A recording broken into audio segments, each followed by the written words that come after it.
네, 시청자 여러분 안녕하십니까. 정치 관련 보수와 진보의 시각을 알아보는 랩투 라이트훅 시간입니다. 오늘도 랩투훅의 김성수 평론가, 라이트훅의 신혜식, 신혜아수 대표 나오셨습니다. 안녕하십니까. 네, 안녕하십니까. 안녕하세요. 네. 자, 오늘도 그 본격 토론에 들어가기에 앞서서요, 좋아요, 그리고 구독, 알림 설정 부탁드리겠습니다.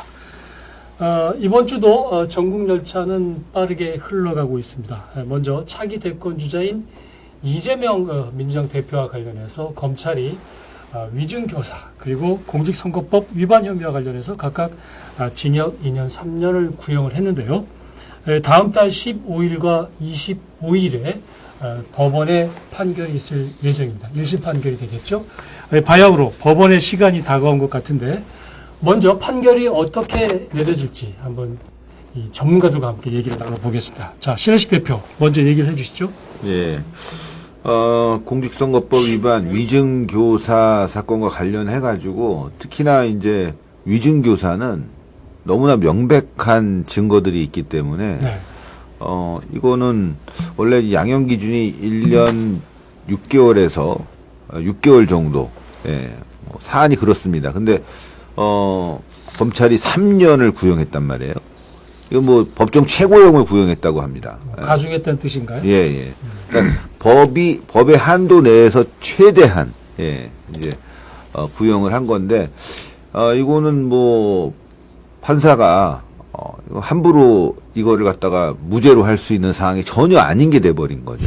예, 게다가, 이게 이재명 관련 구속적부심에서도 이 사안이 나왔어요. 위증교사. 그 당시에도 위증교사 혐의는 입증이 됐다라고 이제 그 구속적부심에서 판사가 얘기했거든요. 네. 그렇기 때문에 뭐 위증교사 혐의는 너무나 명백하게 저는 뭐 이제 유죄가 나올 것이고. 예. 또 선거법 위반도 뭐 거의 뭐 제가 봤을 때는 뭐 100만 원 이상은 뭐 그냥 확정적이다, 네. 라고 볼 수 있는 거예요. 그래서 네. 이재명 대표는 아마 11월이 자기 정치 생명이 거의 마지막을 달려가는 것이 아닌가 이렇게 생각이 됩니다. 네. 자, 검찰은 이렇게 뭐 세게 때릴 수 있습니다만 또 법원의 판단은 또 달라질 수도 있을 것 같은데 우리 저 김성수 평론가는 어떻게 보세요? 그러니까 이제 검찰이 지멋대로 다 할 수 있어요. 뭐 지금 공직선거법 위반도 법이 정해 있는 최고형을 갖다 구형을 했잖아요. 2년형. 네. 그리고 위증교사도 3년형. 법이 정한 최고형을 구형했어요. 네. 그러면서 내놓은 근거들을 보면은 짜깁기한 녹취록 내놓고 이러고 있다는 거죠. 네. 실제로 이재명 대표가 어제 녹취록 전체 들어보시라 SNS에서 바로 링크를 해서 넣어놨습니다. 그리고 어제 몇몇 기자들이 이 위증교사에 대해서 면밀하게 이 녹취록을 갖다 분석한 기사들을 갖다 쏟아냈어요. 거기 보면은 12번이나 있는 사실 그대로 얘기하라고 하는 게 다 나옵니다. 예. 그리고 김진성이라고 하는 사람이 자기 입으로 그때 당시에 KBS하고 성남시가 소통을 했다. 그리고 소통 담당자가 누구였다. 이런 얘기를 다 해요. 네. 그리고 그런 분위기가 있었다. 이 얘기를 다 합니다. 그런데 위증교사라는 게 말이 되겠습니까? 그게 성립이 되려면 확실하게 자신의 이익에 반해서 그런 주장을 갖다가 할 수 있게끔 압박이 들어오고 대가도 뭐 얘기하고 이래야 되는 거예요. 뭐 대가 얘기한 것도 없고 그냥 당신이 기억나는 대로 얘기해달라 이런 얘기를 하잖아요. 그리고 어제 허재영 기자, 한겨레 출신의 허재영 기자가 아주 충격적인 내용을 그 안에서 발견해냈어요. 네. 아주 꼼꼼하게 전체를 들어보면서 발견해낸 게 뭐냐면 거기서 김인섭 얘기를 해요. 백현동 사건 얘기를 합니다. 네. 백현동 사건 얘기를 하는데 전혀 모르고 있어요. 이재명 대표가. 오히려 백현동 무죄를 입증하는 그 부분이 그 녹취 안에 담겨 있다는 게 확인이 된 거예요. 네. 그걸 갖다가 다 설명해주고 있어요, 김진성이. 이런 장면까지 들어있는데 그런 거 다 잘라내가지고 그 법정에 제출하지 않는 검사가 이게 수사를 하는 검사입니까? 조작을 하는 검사입니까? 그리고 3년을 때려요? 부끄러운 줄 알아야죠. 이게 어제 또 굉장히 의미 있는 그런 그 증거가 하나 나왔는데 이화영 부지사의 그 작년 작년이 아니죠. 올해 7월 12일. 네. 7월 12일 변호사 접견록이 나왔어요. 네.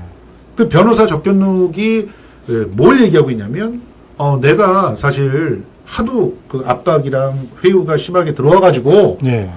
내가 나중에 재판정에서 진실을 밝히기 위해서 준비를 했었는데, 갑자기 어제 김성태가 재판정에서 희한한 말을 하더라. 그래갖고 너무 무섭다. 그러니, 내가 지금, 어떻게 대처를 할 수 있을지 다오. 하고 변호사한테 얘기하는 점이 나와요. 그래서 변호사가 변호사 입으로 그럽니다. 그 검사 출신 변호사고, 나중에는 이제, 발을 빼고 그 재판에서 빠지는 사람인데, 그 변호사가 이거 걔네들이 다 만들어 놓은 거다. 그렇게 얘기를 해요. 그 장면이 그대로 담겨 있어요. 그게 7월 12일. 검찰이 정말 난처하게 된 것은 민주당이 의원을 통해 가지고 7월 13일서부터 회유를 시도했다라고 주장하고 보도자료 다 돌렸는데 네. 7월 12일 날 이런 얘기를 한 게 나와요. 그러니까 지금 일방적으로 언론을 장악해 놓고 법조팀에서 그 기자들에게 검찰들이 던져준 자료만 갖고 기사를 쓰는 거하고 실제로 재판 전과 또 주변에서 밝혀지는 내용들은 다르다. 그 내용에 따라서 법적 증거에 따라서 판결이 나올 거라고 생각합니다. 이게 상당히 그 중요한 사건이기 때문에 물론 이제 녹취록을 좀 더 잘 뜯어봐야 되겠습니다만. 근데 이게 예. 이 녹취록에서 말이죠. 있는 대로 얘기하세요. 네, 사실대로 얘기해 주세요. 근데 당시 정황이 이랬습니다. 제가 자료도 보내드리겠습니다. 이거예요. 그러니까 주요 맥락은 당신이 가서 내가 당시에 여러 가지 상황상 독박 쓸 수뿐이 없는 상황이었다. 이거를 좀 강조해달라 이거예요. 그러니까 이게 녹취록이 중요한 게 아니에요, 사실은. 녹취록은 정황상의 아주 중요한 증거일 수 있겠지만, 네. 가장 중요한 건 김진성 씨의 증언입니다. 김진성 씨가 뭐라 그랬냐면, 나는 사실을 잘 모른다. 모르는 상황에서 이재명이 유력한 정치인이기 때문에 상당한 압박을 받고, 그리고 위증을 했다. 그리고 본인이 법정에서 위증했다고 얘기했어요. 그러니까 이거를 뭐 지금 여러 가지 살을 막 붙여가지고 소설을 만들어내기 시작하면요. 이제 좀 있으면 이제 민주당이 SF 소설을 만들어낼 거예요. 예? 우주에서 무슨 교신이 와가지고 이재명 대표를 구속시켜라 이런 식으로 만들어가는 상황이라 이거죠. 그러니까 살을 너무 많이 붙여갖고 일반인들이 이제 보면은 굉장히 헷갈리지만 분명한 거는 자신도 처벌을 받을 상황이에요. 지금 징역 10개월 받았지 않습니까? 예, 김진성 씨 징역 10개월 나와서 이거 간단한 건 아니에요. 네. 예? 징역 10개월 받는 상황인데 자기가 나 위증했다고 얘기한 거예요. 나 처벌 받아도 되는데 난 사실은 얘기하겠다. 이거 위증이다라고 얘기했기 때문에 여기서 끝난 거고 그 정황에 있는 게 녹취록이라는 거죠. 근데 이제 녹취록 전문을 공개했는데 내용을 보니까 뭐 사실을 얘기하라고 그랬다. 사실을 얘기하라고 그런 게 아니라 내가 이렇게 얘기하는 게 사실이니까 그걸 얘기해달라고 부탁한 거죠. 그러니까 지금 민주당 즉 뭐 언론들 이런 사람들이 지금 SF 소설 공상과학을 막 만들어내갖고 좀 있으면 이제 뭐 양자 물리학까지 나올 판이에요, 이 얘기가. 그러니까 뭐 저는 이걸 살을 붙일 필요가 없어요. 있는 그대로 보면은 너무나 명백하게 유죄입니다. 그러니까 녹취록을 다 안 들어보셨고 주변 정황들을 조금 더 폭넓게 보셔야 되지 않을까 하는 생각이 들어요. 우리 신현식 대표가 정확한 근거와 또 증거가 있으면 그걸 딱 제시를 하는데 그 제시를 못 하시니까 갑자기 판타지 얘기를 하시는데요. 자, 일단 이 얘기를 들어보세요. 지금 이 당황했어요, 지금 보니까. 김인섭이라고 하는 사람이 어떤 사람인지 모르시잖아요. 김인섭이 백현동의 개발을 담당한 사람이에요. 네. 그리고 김진성은 그 김인섭에 붙어서 실무적인 일을 같이 처리한 사람이에요. 네. 그런데 이 김인섭이 뇌물수수 등등으로 인해 가지고 그냥 대충만 때려잡아도 5년 이상 징역을 살아야 되는 그런 범죄를 검찰이 봐주고 있는 거 아십니까? 그건 뭐 나온 거예요? 구형식, 예. 검찰이 우리 봐준다 이렇게 얘기했어요. 실제로 그 검찰이 아니잖아요. 법조팀 기자들을 통해 가지고 2023년만 해도 백현동의 주범 김인섭, 김진성 이러면서 이들이 강력하게 이런 범죄들이 의심된다라고 하면서 뇌물을 비롯해 가지고 뭐 온갖 그 인허가에 있어서의 그 문제를 갖다 일으킨 것처럼 했어요. 그리고 실제로 뇌물 부분은 거의 증거도 확보한 걸로 지금 알려져 있는데 그런데 그 얘기가 쏙 들어가요. 그리고 백현동의 주범이 그냥 이재명으로 맞춰집니다. 그 맞춰지는 것과 동시에 이 위중교사를 그때 김진성을 백현동과 관련해서 압수수색했는데 그 폰에서 이게 나온 거야. 이거 갖고 지금 때려 맞추고 있는 그런 상황이에요. 때려 맞춘 게 아니라 사실이잖아, 이게. 녹취록을 들어보시라고요. 거기에는 저 들어봤어요. 녹취록을 들어보면은 그러니까, 어마어마하게 막 애골복골 하더만. 예. 그냥 애골복골 하는 거예요. 김진성이 먼저 뭐라고 얘기하냐면요. 아유, 지사님, 그때 당시에 내가 기억을 되살려보게 혹시라도 뭐 법원에 제출하는 자료가 있으면 좀 보여주세요. 이렇게 먼저 얘기하고. 그래서 그거 보여준 거고. 보여줬더니 뭐라고 얘기하냐면 김진성이 그때 당시 분위기를 잘 설명해 놓으셨네요. 이렇게 얘기를 한단 말이에요. 근데 김진성이 몰랐어요? 모르는 걸 위증교사를 했다고 생각하세요? 그러니까. 그러니까 예를 들어서. 이런 부분들을 다 녹취록을 들어보고 얘기하시고요. 예, 전화를. 그 증거에 일단 입각해서 예, 얘기를 하셔야 됩니다. 전화를 하잖아요. 그러면 이 사람은 일단 유력한 대통령 후보고 정치인이에요. 그 앞에서 이거 뭐 아닙니다. 저는 제가 하고 싶은 대로 하겠습니다. 이렇게 얘기하기는 부담스러웠을 거란 말이죠. 그러니까 뭐 자료 좀 주세요. 그랬군요. 당시 분위기가.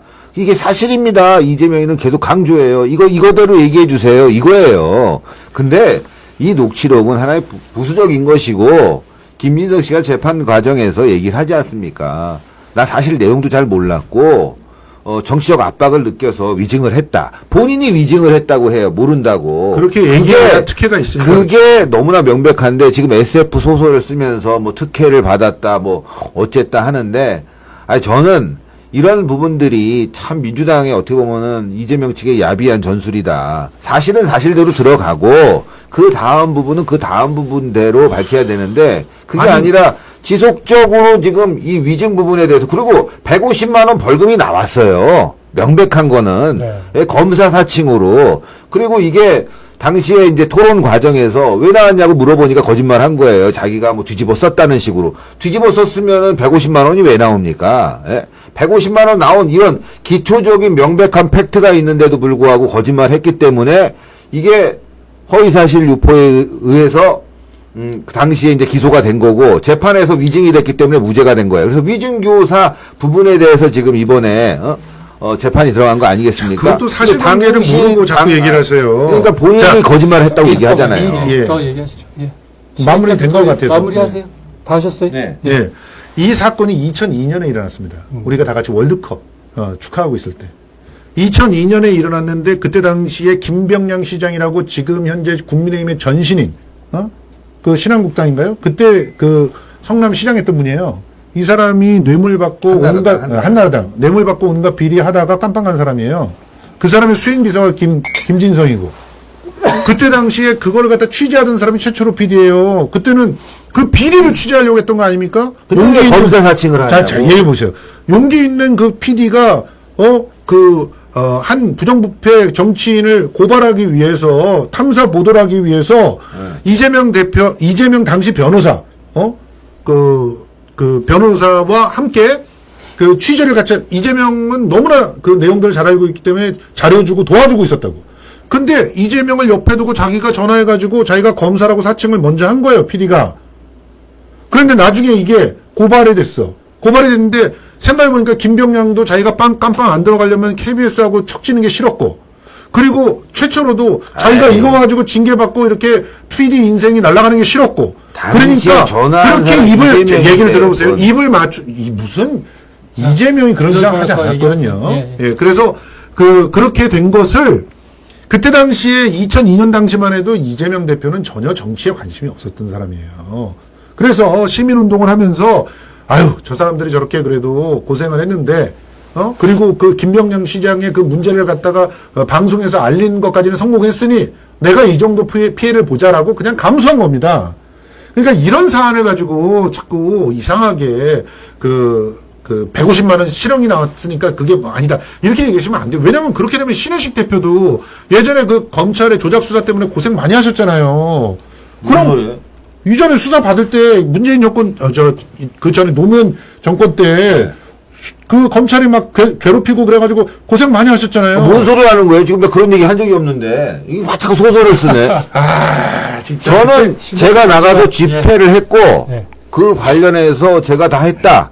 나를 처벌해라 그래서 내가 처벌 받은 거예요. 무슨 고생을 하고 뭐 조작을 해요. 그런 거 없었어요. 전 여태까지 살면서 제가 수사받고 조사받은 것에 대해서 조작당했다, 억울하다 이런 얘기한 적이 한 번도 없는데 지금 다른 소리를 하시는데 어쨌건 네. 150만 원 벌금 받았고 위증 시켜갖고 이걸 갖다가 이제 그 당시 무죄를 받아갖고 도지사 지금의 국회의원 민주당 대표까지 엄청난 이득을 본 사람이 바로 이재명이거든요. 손해를 봤죠. 이거는 제가 봤을 때 100% 유죄가 나오고 여기서 저희가 이렇게 막 얘기를 하고 있지만 평론을 하고 있지만 판사가 이거 안 들여다보겠습니까? 다 들여다보고 판결을 할 때 아마 크게 이런 그 주장들 민주당 주장들은 의미가 없을 거라고 봐요. 당사자가 위증했다고 얘기했으니. 네, 좋습니다. 자, 이 얘기는 이제 어차피 법원에서 1심 판결 다음 달에 하니까 그 결과를 한번 지켜보는 그런 기회를 갖도록 하겠습니다. 자, 지금 이제 이와 관련해서 어쨌든 민주당은 이재명 대표 지키기 위해서 뭐 다양한 방법의 그 특검법을 이제 강하게 밀어붙이고 있습니다. 자, 그런데 윤 대통령이 오늘 김건희 최상병 특검법과 지역 화폐법에 대한 거부권 행사했습니다. 취임 후 24번째입니다. 거부권 행사가. 7일부터는 또 국정감사가 진행이 되는데 과연 국정감사가 제대로 진행이 되겠느냐. 뭐 탄핵 공방으로 결국엔 뭐 민생은 또 뒷전이고 또 정치 싸움만 하다가 끝에 가서 이제 조금 뭐 대충 이렇게 타협하다가 또 지나지 않겠냐. 결국 핵심은 탄핵 공방이 이어질 것 같은데, 자, 윤 대통령이 24번째 거부권 행사를 했습니다. 자, 먼저 김성수 대표부터 얘기 좀 해주세요. 있을 수 없는 일이죠. 예. 지금 이렇게 거부권을 남발하기 때문에 전국이 풀리지 않는 거 아닙니까? 그리고 거부권을 행사하더라도 그게 정당성이 있어야 되는데 지금 본인이 그 본인의 자기 비리, 자기 범죄, 그리고 자기 아내 범죄, 장모 범죄 이런 것과 관련돼 가지고 전부 특검을 거부하고 있는 거예요. 특검만 거부하면은 또 명분이 안 설 것 같으니까 거기에 민생 법안까지 끼워서 이재명이 한 거는 전부 다 거부를 하고 있습니다. 이거는 그러니까 민주주의라고 하는 걸 전혀 이해하지 못하는 그런 괴물 같은 그런 자의 망동이고요. 그리고 삼권 분립이다 이렇게 주장을 하는 사람들도 옆에서 간신배들이지 이게 삼권 분립입니까? 자, 뭐 진행이 안 되잖아요, 모든 것들이. 신 대표. 네. 뭐 똑같이 얘기한다면 네. 이 민주주의를 파괴시키려는 괴물 같은 자의 괴물 같은 법이기 때문에 당연히 거부권을 행사해야 되는 것이고 지금 최상병 특검은 공수처 조사가 끝난 뒤에 결정하자는 거죠. 너무나 명백한 이제 국민의힘의 주장이고요. 네. 또 하나는 이 김건희 여사 특검은 사실 민주당에서 2년 동안 그 도이치모터스 수사하고 조사하고 아무것도 안 나와서 기소도 제대로 못한 사안을 윤석열 정부 들어와서 계속 태클을 걸고 있는 거 아니겠습니까?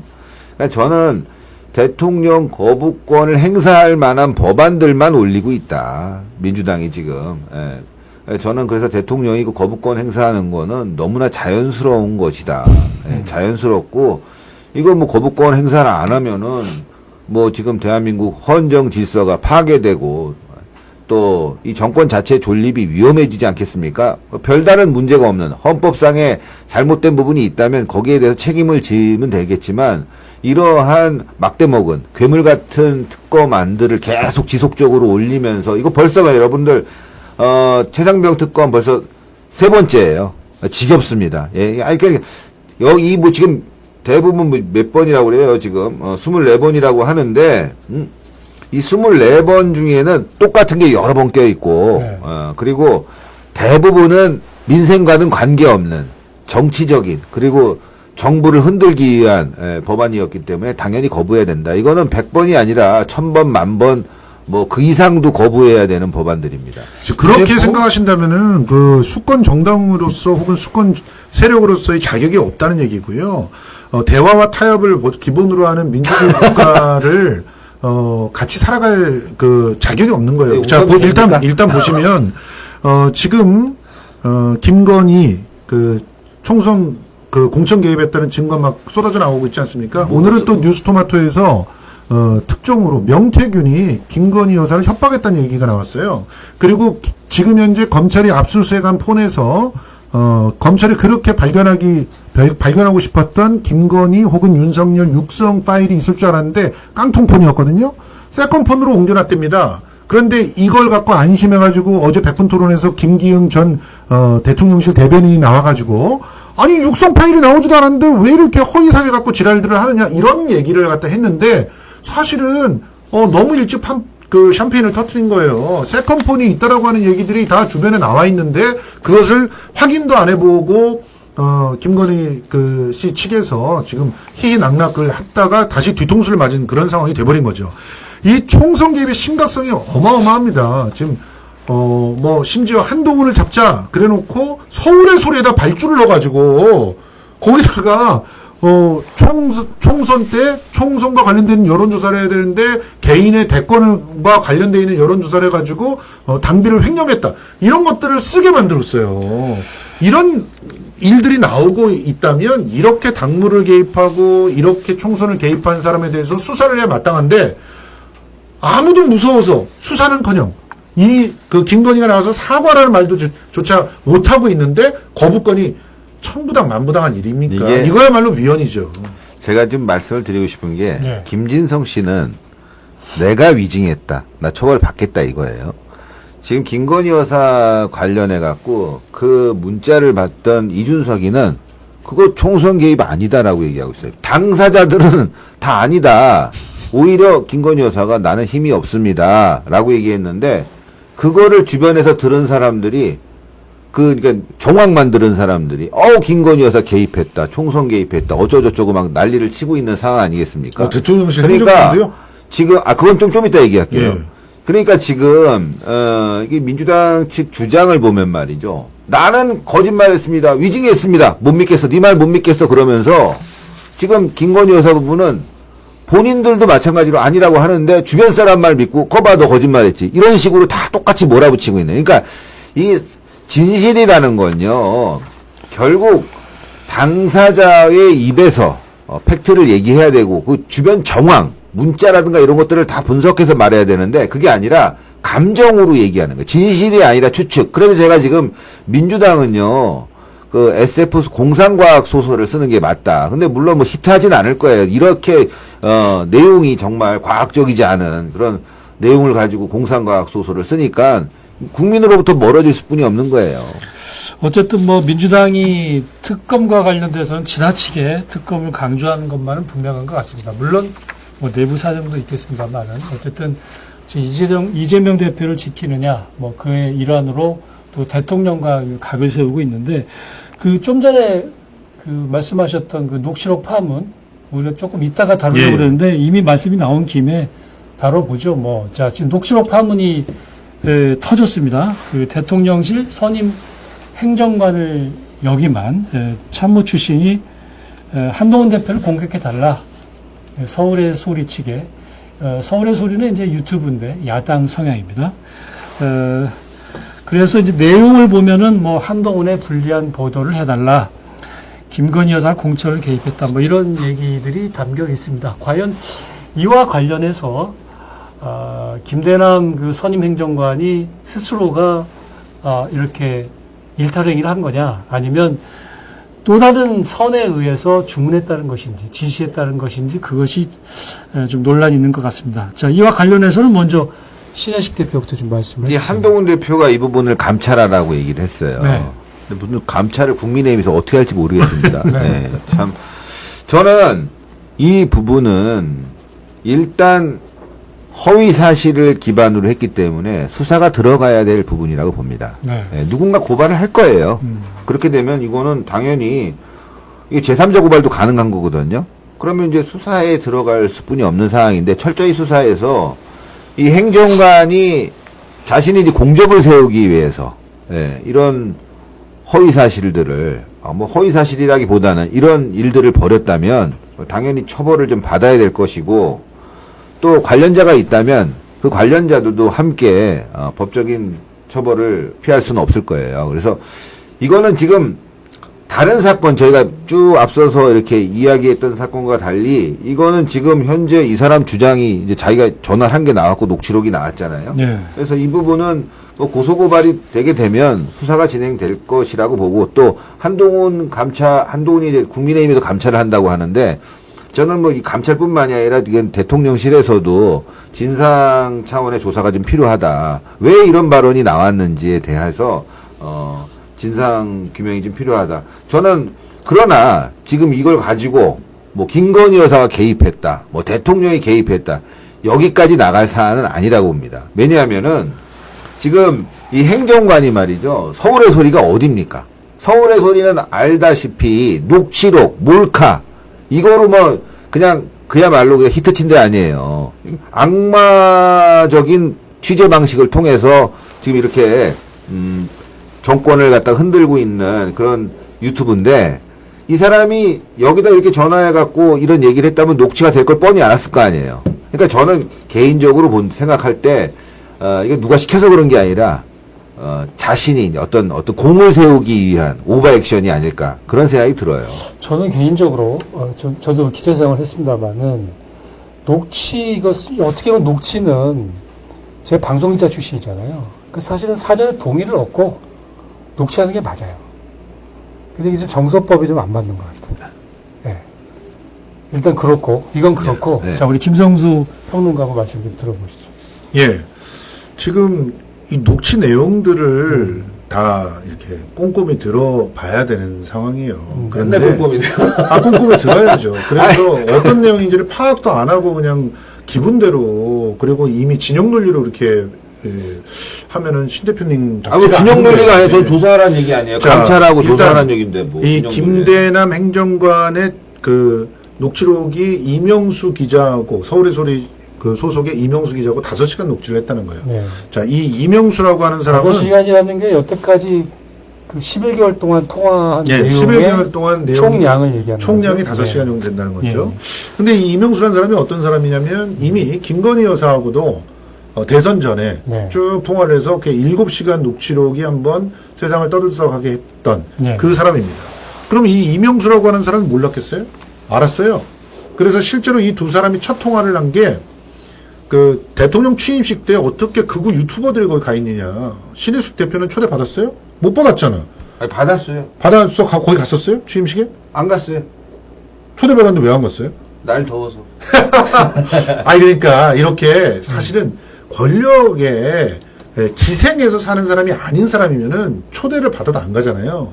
근데 권력에 기생해서 산 안정권 등등이 거기 가가지고 심지어 안정권의 누나가 거기 대통령실에 들어가고 이게 말이 안 되잖아요. 그래서 그걸 취재하기 위해서 처음에 시민사회 수석실의 선임행정관인 김대남 씨한테 전화를 한 겁니다. 그러니까 처음에 김대남 씨는 녹취되는 거라고 생각했겠죠. 그리고 또 그 자기를 또 대통령실을 보호하려고 아주 투박하게 전화를 받아요.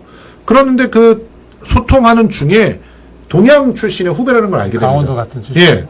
그래놓고 사실은 그 정도에서 첫 통화는 끝나는데 그때 그 통화를 통해서 김대남이라고 하는 사람이 굉장히 강력하게 그런 그 취임식에 사람들을 초청하는 게 뭐가 문제냐라고 하면서 강력하게 쉴드를 치는 그런 모습이 알려지면서 네. 오히려 김대남이 보수 지지자들한테 높은 평가를 받게 되고 김대남이 누구야? 그러면서 인지도가 올라갔다는 거예요. 그 인지도가 올라간 다음에 이명수라고 하는 사람과 오히려 통화를 해서 잘 활용을 하면 자신의 인지도도 올리고 공도 세울 수 있겠구나 이렇게 생각을 했다는 겁니다. 그런데 거기에 이전에 김건희 여사의 7시간 녹취록에 대한 언론의 흐름 그리고 언론 이후의 변화 이런 것들을 몰랐을까요? 알았기 때문에 한 겁니다. 알아서 이명수라고 하는 사람이 상황에 따라서는 이용할 가치가 있다고 보고 지속적으로 관계를 유지한 거고 그 이용할 그런 것 중에 하나가 진보 매체에서 자기를 공격하거나 혹은 진보 매체를 통해서 자기의 정적들을 공격하거나 혹은 김건희 여사의 정적들을 공격하는 그런 일종의 루틴을 만든 거예요. 이걸 혼자서 만들었다고 저는 생각하지 않습니다. 그리고 이번에 나온 당무 개입에서는 실제로 명태균 녹취록과 같이 이걸 보게 되면 성격이 다 드러나게 돼요. 명태균 녹취록에서 김건희는 그 자신이 총선에서 찍어서 보내고 싶었던 사람들이 있었는데 22년엔 그게 됐는데 네. 24년에는 한동훈이 그걸 잘라내면서 성사가 안 된 것 때문에 굉장히 불편한 마음을 갖고 있었거든요. 그러니까 그 책임을 갖다가 한동훈한테 넘기고 당대표는 절대로 못되게 해야 되겠다라는 생각 때문에 이것을 서울의 소리를 통해서 공개를 하는 그런 작전을 취했을 가능성이 높아요. 그리고 그것을 김대남이 전해줬을 가능성이 높습니다. 이런 상태로 진행이 된 거기 때문에 한동훈 당대표는 자기가 공격을 할 수밖에 없었어요. 그래서 페이스북에 10월 1일 날 아침에 이 부분에 대해서 공격을 합니다. 공격을 하니까 바로 그날 오후에 10월 2일 날 오늘 예정되어 있는 만찬이 한동훈을 빼고 이루어지는 걸로 진행이 된 거고 빼고 이루어지니까 또 억하심정에 한동훈은 무슨 초등학교들 싸움하는 것처럼 그래 그럼 김대남 우리 감찰할 거야. 여기까지 와 있는 거예요. 그러니까 이런 상황들을 이렇게 보면 이 녹취록의 내용들이 사실일 가능성이 굉장히 높고 이 부분이 공천 개입과 당무 개입으로 일파만파 퍼지고 있는 상황을 어떻게 화제를 진압하지도 못하는 그런 애달픈 상황이 대통령실에 돼 있는 그런 상황이라고 봅니다. 이게 지금 말이죠. 제가 여기 있는 내용을 거짓말이라고 한 적이 없어요. 녹취록이 나왔고 녹취록이 나왔고 다만 이 부분은 누가 지시했느냐 개인적인 거냐 이거는 수사를 통해서 감찰을 통해서 밝혀내라는 거예요. 이게 제일 가장 심플한 거죠. 근데 지금 뭐 앞서 나가서 이 사람이 제가 봤을 때는 공을 세우려고 한 것 같은데 뭐 이게 무슨 개입이다 어쨌다. 한동훈도 참 한심한 게 이런 일이 터졌으면 모른 척하면 됩니다. 이거 뭐 싸워봐야 누워서 침 뱉기 아니겠습니까? 이런 부분들이 참 여당의 좀 한심한 모습인데 저는 이 김대남 행정관이 이 녹취가 되는 거를 알고도 이런 행동을 했다는 거는 아주 큰 문제고 제가 봤을 때는 자기 공을 세우려고 했던 것 같아요. 그래서 선임 행정관 정도의 내공이면은 저도 참 의아해요. 저런 행동을 했을까 하는 게 참 의아한데 계속 말씀하시죠. 예, 하여튼 뭐 이거 굉장히 제가 봤을 때는 뭐 개인적인 공을 세우려고 했지. 아니 김건희 여사 입장에서는 서울의 소리에게 얼마나 당했습니까? 지금 몰카로 당했지. 대선 때도 녹취동 당해서 당했는데 여기다가 뭘 부탁하라고 시킨다고요? 아유, 저는 이게 하필이면 왜? 예, 그 말이 언젠가는 또 그게 또 밝혀질 거란 말이에요. 그러니까 김대남이는 이거 고향 후배네 한번 이걸 이용해서 나름 이제 한동훈을 공격하는 그런 상황을 만들자. 그럼 내가 공을 세우는 거 아니겠냐라는 부분이고, 아까 뭐 김대남이 이제 뭐 대통령 취임식에 초청 얘기를 좀 하시던데, 저는 이거 초청을 받았는데 안 간 이유가 뭐 날이 더워서 안 간 게 아니라 엄청나게 많은 사람들이 가는데 취재를 해야 되잖아요. 취재를. 저희도. 근데 취재를 하는데 이게 영상을 만들어줘요.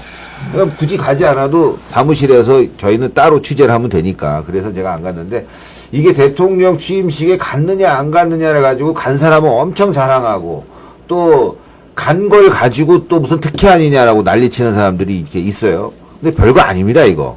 이거 굉장히 많이 부르게 되고 정치에 조금 관심 갖는 분들은 대부분 초청을 받아요. 이걸 가지고 뭐 특혜니 뭐니 얘기할 게 하나도 없어요. 저는 초청받지 못했는데요. 당연하죠. 저는 보수 정권의 대통령 취임식은 대부분 초청을 받았고, 근데 보수 정권에서 좌파를 왜 초청합니까? 국회의원들 빼고는 초청을 안 해요. 그러니까 어쨌든 그 국민의 입장에서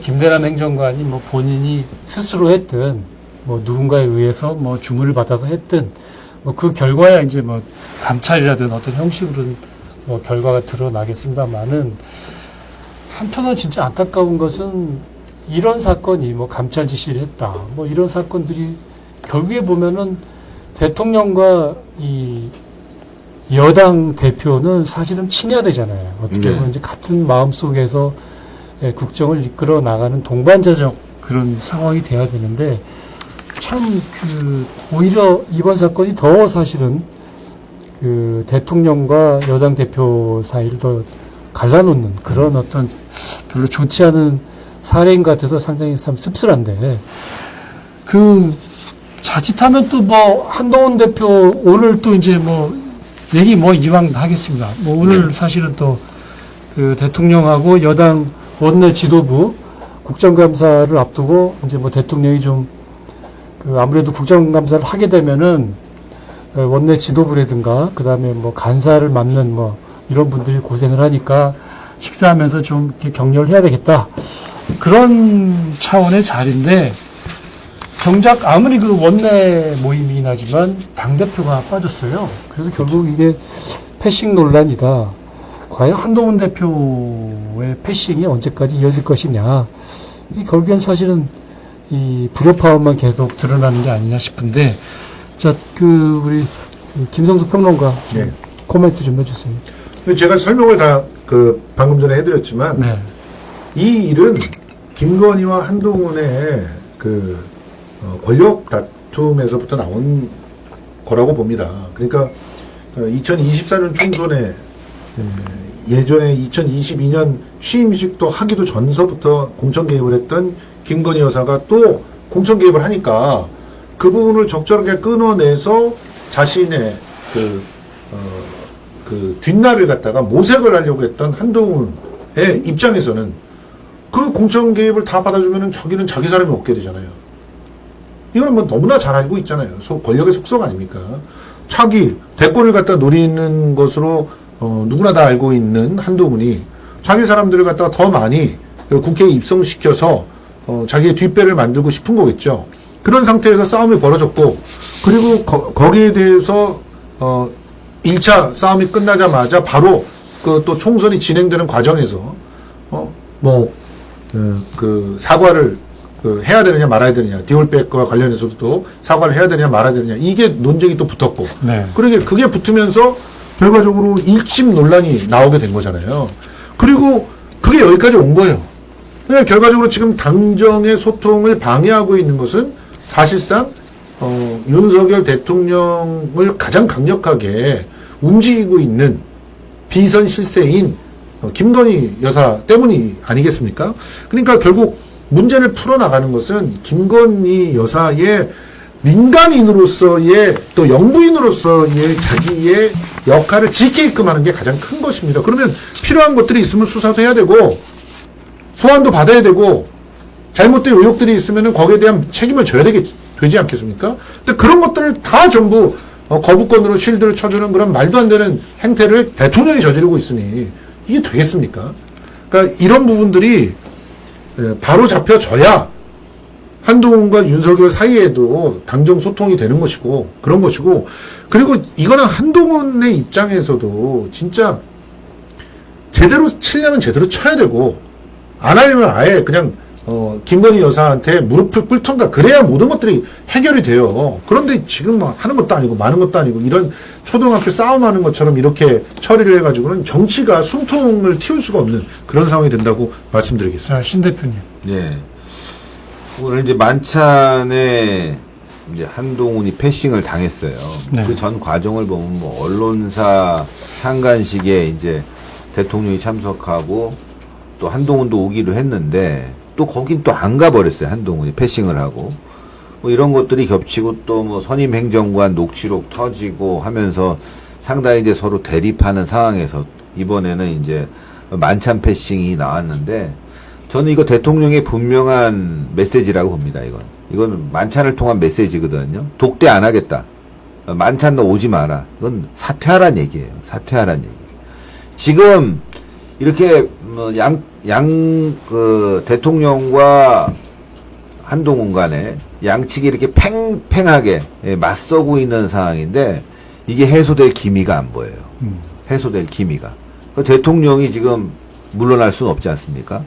한동훈은 고작 1년뿐이 아니에요. 근데 한동훈은 지금 지지율도 뭐 엄청나게 지금 하락이고 희망이 지금 안 보이는 상황인데 대통령 입장에서는 그렇게 정부에 도움을 주지 않고 정부의 일마다 오히려 태클을 걸 바에는 사퇴하라는 무언의 압력을 넣었다. 오늘 사퇴하라는 압력이에요. 이건 그냥 다른 게 없어요. 사퇴하라는 압력을 넣고 더 이상의 소통은 좀 어려워질 것 같습니다. 만약에 사퇴를 하게 되면 어떻게 절차가 진행되나요? 사퇴하게 되면 이제 비대위 체제로 들어가게 되는 거죠. 비대위원장이 추경호 원내대표가 되는 거 아닙니까? 아니죠. 그러니까 원래 이제 대행 비대위로 체제, 또? 비대위로 들어가는데 대행 체제로 가는데 지금 현재 이제 추경호 원내대표가 잘하고 있으니까 추경호 원내대표 체제로 대행 체제로 상당 기간 끌다가 어차피 뭐 1년 6개월 남으면은 이제 대표가 대권 당권 분리로 나가게 돼 있지 않습니까? 내년 이맘때쯤은 나가야 돼요. 근데 지금 그냥 사퇴하라는 압력을 놓은 것 같아요. 우리 저 김성수 평론가 뭐 상당히 공부를 많이 하시잖아요. 예. 그 한동훈 그 댓글과 관련된 거, 예. 그거는 좀 어떻게 되고 있어요, 혹시? 지금 그 댓글 부대들에 네. 대한 네. 수사 자체가 잘 이루어지지 않고 있는 그런 상황이고, 음.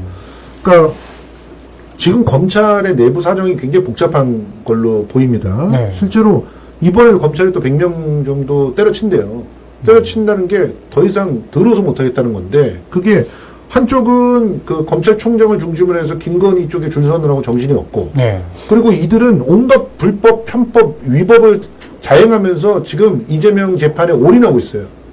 그 한 100여 명밖에 안 되는 그런 특수부 검사들이 네. 실제로 자기가 관할이 부산에 있던 뭐 서울에 있던 성남에 와서 재판하고 있어요. 이런 일들이 벌어지고 있는 상황이고, 그러다 보니까 또 한동훈도 나름대로 검찰 출신으로서 또 차기 대권 주자로서 탄탄한 검찰 내의 지위가 있거든요. 네. 그러니까 제가 의심하고 있는 거는 한동훈 쪽에서 자꾸 이 김건희 여사를 공격하는 그런 자료들이 JTBC를 통해서 나오고 있는 거 아닌가, 이런 걸 의심하고 있거든요. 그러니까 이렇게 하면서 싸우고 있다 보니까 눈치를 보느라고 이 댓글단과 관련되어 있는 수사는 하지도조차 못하고 있는 것 같아요. 이 상황에서 우리 신 대표가 말한 것처럼 만찬 자체나 독대 자체를 절대 너하고는 안 하겠다라고 하는 사인을 자꾸 주는 것은 그냥 나가라는 얘기죠. 예, 지금 그리고 여기에 더 나가서 한동훈 대표가 선택할 수 있는 것은 확실하게 선택을 해야 돼요.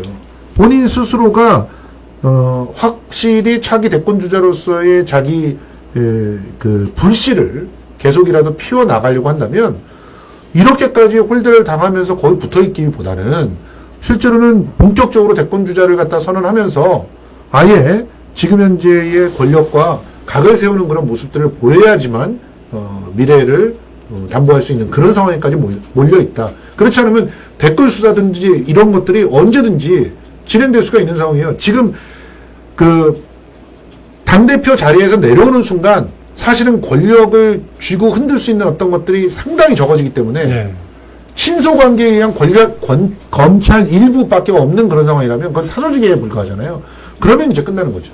자, 그러면서 이제 7일 날 그 여당 그 원외 당협위원장 연수회가 있어요. 예. 그 이제 그러니까 원외란 뜻은 이제 국회의원 당선에서 떨어진 사람들 얘기하는데, 당내 세력이 작다 보니까 네. 이제 원외를 결집시켜 갖고 자기 세력을 만들려고 하는 거거든요. 아니 근데 일상적으로 이 연수 같은 게 있으면 당 대표니까 뭐 당연히 참석하는 거 아닐까요? 참석하죠. 네, 네. 있어요, 행사. 네. 근데 이거 지나치게 이거 뭐 정치적으로 해석하는 거 아닐까요? 아니, 그러니까 당연히 참석해야 되는데, 네. 시기가 시기인 만큼 좀 예민하게 보고 있다는 거죠. 뭐 예민하게 보고 우비라. 있는 거. 예. 네, 네. 뭐 또 대통령도 참석할 수 있는 거예요, 이건. 예. 뭐 원외위원장이라고 그래도 큰 틀에서는 네.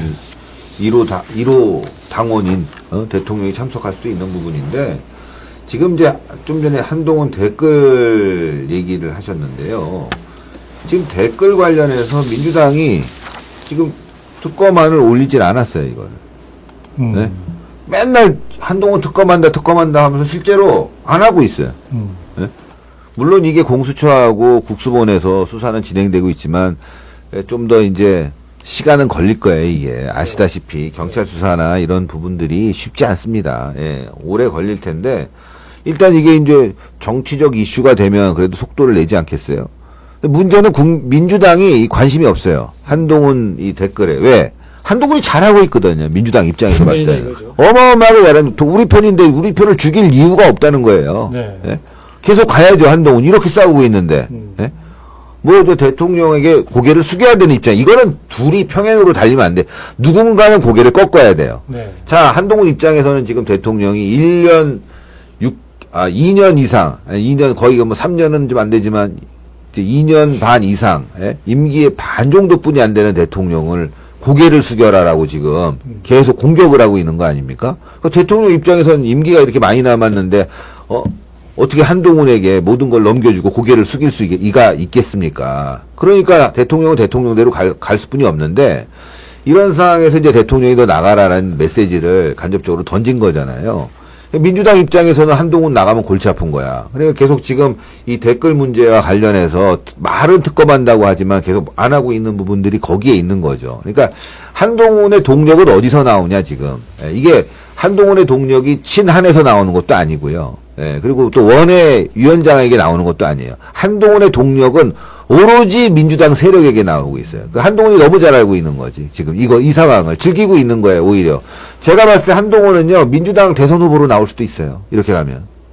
네. 민주당 너무 좋아하잖아. 뭐 황당한 소설 황당한 게 아니라니까요. 이제 그동안에 왜냐면 이재명 깜빵하고 난 다음에, 그 다음에 보니까 이게 너무 흐지부지해.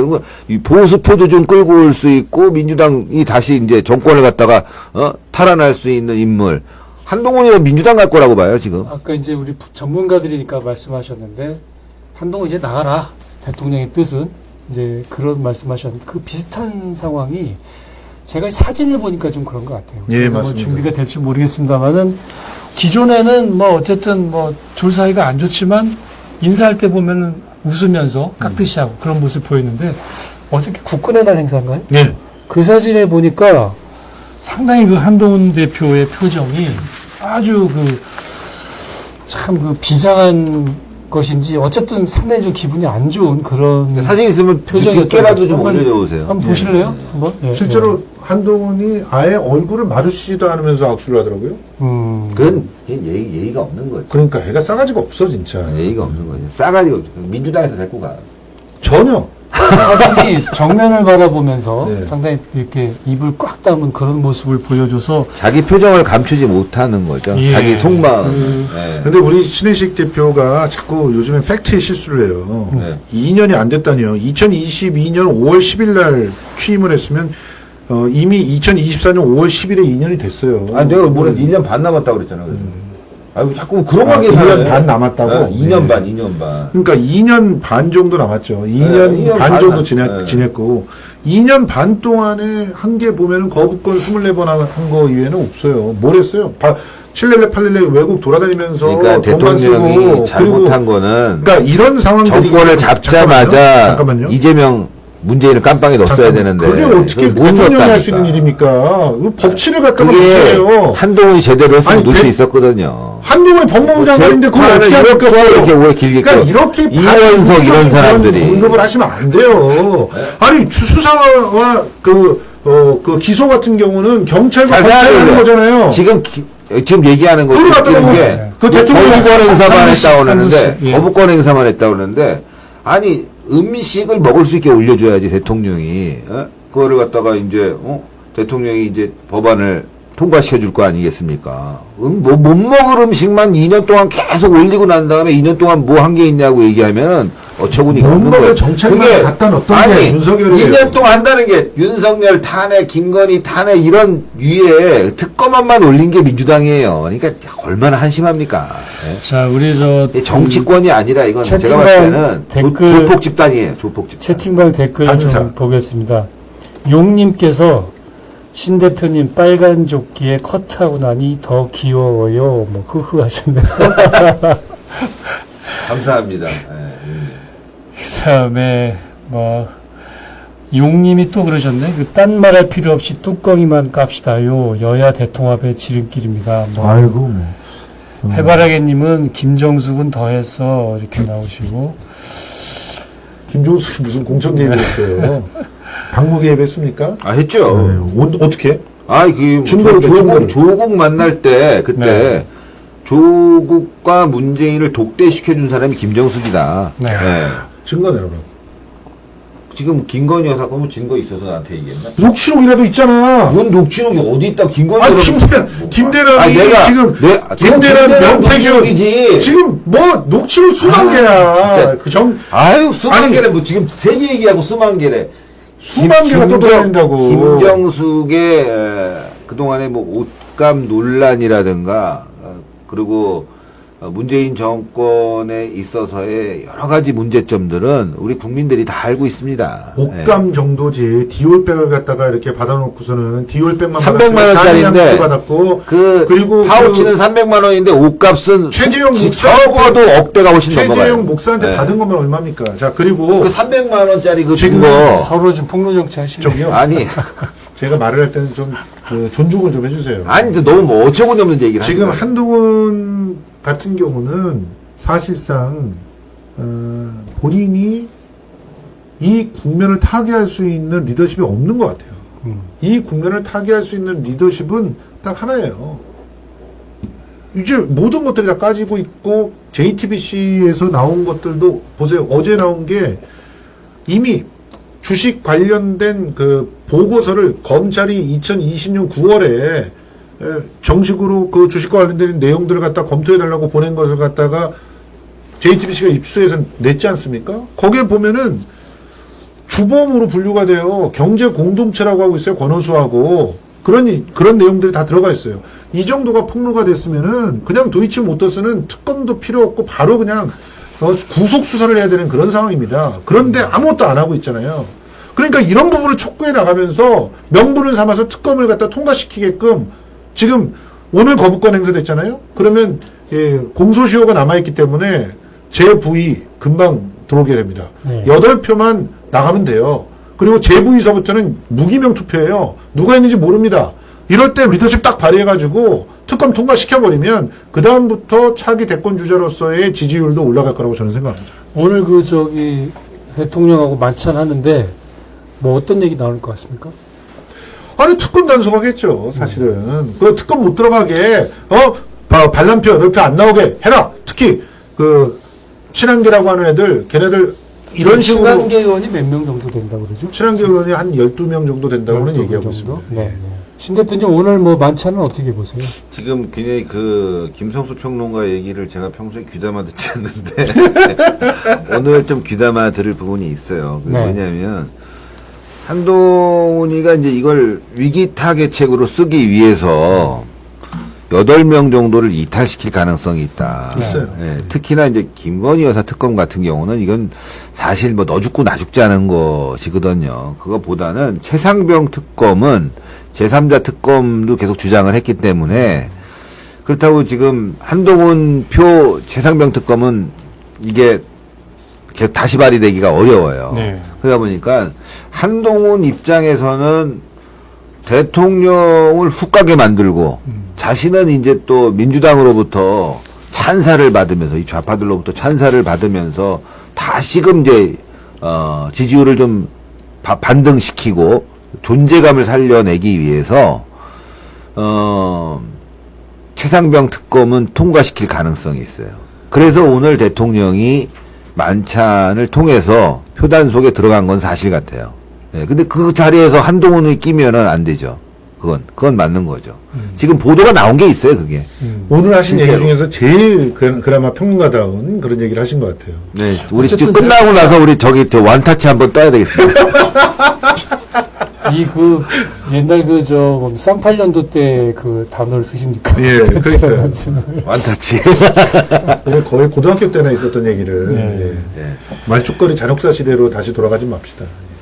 우리 문재인 수사는 어떻게 되고 있어요? 김성수 평론가님? 보니까 측근이 5천만 원 관련해서 문다희 씨가 5천만 원을 모친에 갚았다.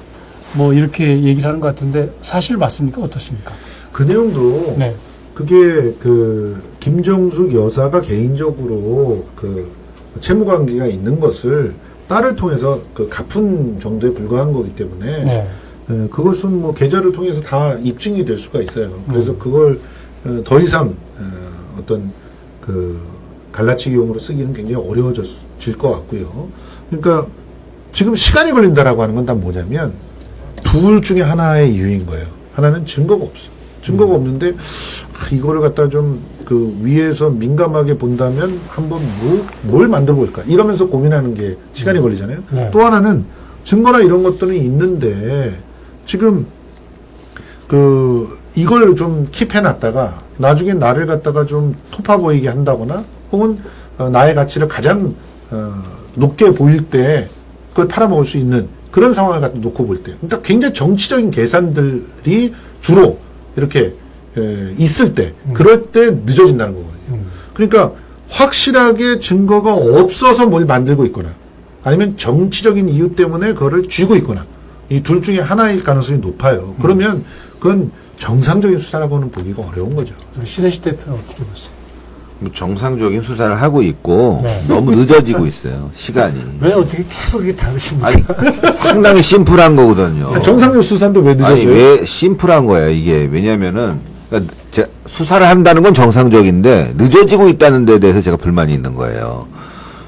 사위가 아무런 경력도 없이 항공사에 취업을 했고 취업을 해서 태국에 가서 상당한 이득을 봤다. 이건 뭐 누가 뭐라고 해도 특혜예요, 특혜. 예. 이 특혜에 대해서 왜 그러면 사위에게 특혜를 줬냐라는 부분은 당연히 대통령인 아버지 때문에 특혜를 받았지 않습니까? 때문에 이거는 수사를 통해서 아주 엄하게 처벌해야 돼요. 이게 왜 엄하게 처벌해야 되냐? 이게 단순한 문제가 아니에요. 일부에서는 말이죠. 홍준표 시장은 이런 얘기예요. 왜 가족 문제를 건드리냐. 네. 그러면서 이제 불만을 갖는데 저는 그렇지 않아요. 권력자는 자기 주변 사람들에 대한 처신을 분명하게 해야 됩니다. 특히 금전적인 이득에 있어서. 이게 단돈 100만 원이라고 그래도요. 권력자는 여기에 대해서 엄하게 책임을 묻고 처벌을 받아야 돼요. 이게 그만큼 시대가 바뀐 건가요? 그럼요. 옛날에는 사실은 뭐 비일비재했잖아요. 그 비일비재했죠. 네, 비일비재했어요. 아니 그러니까 그 관성이 남아 있는 거예요.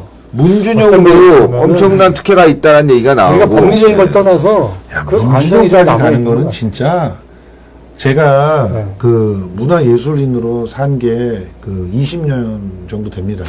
실제로. 네. 그 대학로에서 왜 문화예술이라고 그러는데 왜 웃으세요? 아니 대학로에서 연출하고 공연하고 이러면서 또 매일 매 해의 시작을 지원서 쓰는 걸로 시작했던 사람으로서 네. 지금 받았어요? 지원 받았죠 당연히. 많이 받았어요? 많이긴 기껏해봤자 뭐 할 때마다 그래도 얼마씩 나왔죠. 근데 블랙리스트 딱 들어가니까 끊겨버리더라고. 아이고 문준용은 기껏해봤자 뭐 계속 1,000만 원, 500만 원 이렇게 받는 문준용이는 거예요. 뭐 수천만 원씩 막 받았어. 수천만 원도 그게 프로젝트에 들어가는 거지. 아이고, 그러니까 이런 식으로 대통령 아들이 돼서 했어야지. 그래서 그런 건 아니에요. 아유, 자, 예. 여기서 그러면 이렇게 또 실드를 쳐준다. 신혜식 씨 같은 경우는 지금 누구를 갖다 수사하러 촉구해야 되냐면 일단 한국보험연수원에 있는 하태경 전 의원. 보험에 뭘 합니까? 보험에 경력이 있어요? 보험을 들어본 거 이외에는 없을걸? 그랬더니 나중에 한다는 말이 내가 수학을 좀 합니다. 나도 수학해. 나도 보험연수원 좀 원장 시켜줘 그러면. 아니, 지금. 그리고 한국방송광고공사 어떻게 그거를 야 그분은 광고에 대해서 알아요? 그런 아니, 분들 지금. 전부 다 지금. 얘기를 하면은 지금 그것도 없어요. 옛날 정권들도 다 비슷비슷합니다. 그러니까요. 이 사실은 문재인 정권에 방통위원장 시민단체 사람 뽑아다 놓고 그러니까 이게 저는 말씀드린 게 뭐냐면 이 사위는요 사실은 이 친인척 관계에 있어서 그 누구보다도 대통령이 친인척 중에 조심해야 될 사람이거든. 이런 부분에 있어서 이런 일이 터지고 그게 명백한 특혜잖아요. 아니 보험연수원장을 가든 뭐 코바코 사장을 가든 그건 특혜가 아니에요. 왜 아니에요? 네. 그건 대통령이 임명한 것이고 거기에 대한 책임을 지면 되는 거예요. 근데 이 사람은 사적 기업 아닙니까? 사적 기업. 사적 기업에 그것도 그 사람 그러니까 그 이상직에게 그 중진공 이사장을 맡기면서 자리를 하나 준 거 아닙니까? 그 나중에 공천까지 받았어요. 이상직은 이런 거에 대한 특혜로 사위를 보살펴줬다는 게 너무나 명백한 사실이죠. 뭐가 명백한 사실입니까? 그러면 이 사람들도 뒤를 캐보면은 대통령의 소원 수리 하나씩 받아주고 있을 수도 있다는 거네요. 아 진짜 이제 그러니까 뭐 모든 공기업 사람을 막 그러니까 그냥 자꾸 얘기를 하는 게 공기업에 이런 자리를 줬기 때문에 대가로 이렇게 다 뇌피셜이잖아요. 뭐 말도 안 돼서 공기업의 공기업이 아니에요. 그거 그러니까 사기업이라니까. 아니 봐보세요. 그 사람이 중진공 이사장이 했기 때문에 아, 중진공이- 거기에 대한 대가를 줬다는 거 계속 주장하는 거 아닙니까? 거기까지 대통령 임명할 수 있어요. 근데 문제는 뭐냐? 그 대가가 있었다는 거지. 그게 범죄 행위예요. 그 대가가 뭐냐? 이스타항공이 타이 이스타젠 만들어갖고 거기다가 사장으로 임원진으로 보냈다는 거야. 아무런 항공사 경력도 없는 사람을. 그 회사 망했어요. 그래서 결국은. 자, 그러면 놀부 CEO는 어떻게 간 겁니까? 사기업으로 전 잘 따지면. 몰라요. 놀부 CEO를 누굴 보냈는지. 아니 그거 다 김건희 여사 이쁘게 찍어줬다고 그 사진사가 그냥 거기 그 요식업체 대표로 간 거 아닙니까? 어쨌든 우리가 과거 시대에는 이렇게 뭐 비전문성이라 하더라도 어떤 정치적 행위에 의해서 뭐 그런 자리에 갈 수가 있었던 것 같아요. 근데 지금 이제 시대적으로 많이 그럼요. 변하다 보니까 전문성이 없다 그러면은 다 약간의 그 색안경을 보고 색안경을 끼고 볼 수밖에 없는 그런 시대인 것 같습니다. 이런 우리 전문가들이 논의하는 게 때로는 맞을 수도 있고 뭐 틀릴 수도 있겠습니다만은 시대적 대세의 흐름은 어쨌든 전문성을 기반으로 그런 자리에 가는 것이 맞는 것이 아니겠느냐. 뭐 이렇게 마지막으로 생각을- 속보가 하나 들어와서 이건 네. 말씀드려야 될 것 같은데요. 김대남 탈당했답니다. 아, 감찰 탈당 지시했더니 소식이 났습니다. 탈당했네요. 네. 예. 자, 김대남 전 대통령실 선임 행정관 그 녹취록 파문이 터졌었죠. 서울의 소리와 관련해서 한동훈 그 전당대회 당시 한동훈 대표 후보를 좀 공격해 달라라는 걸 이제 야권 성향의 매체에 부탁을 했던 그런 내용이 녹취록 속에 드러나서 좀 파문이 일고 있죠. 관련해서 이제 한동훈 대표를 위시한 그 지도부에서 감찰해야 된다. 그렇게 하니까 조금 전에 막 당을 탈당한 그런 소식까지 들어왔습니다. 네, 랩투 라이트 시간은 여기서 마치도록 하겠습니다. 어떻게 보셨습니까? 항상 이제 팽팽하게 얘기를 나누다 보니까 우리가 어떤 것이 옳은지 뭐 때로는 좀 헷갈리기도 하는데 여러분들 스스로 한번 이렇게 판단해 보시면서 우리 정치가 어떤 방향으로 가야 올바른 방향으로 가는 것인지 이렇게 좀 현명한 판단해 주시길 바라면서요. 오늘 랩투 라이트 시간은 여기서 마치겠습니다. 자, 두 분 고생하셨습니다. 감사합니다. 고맙습니다. 감사합니다.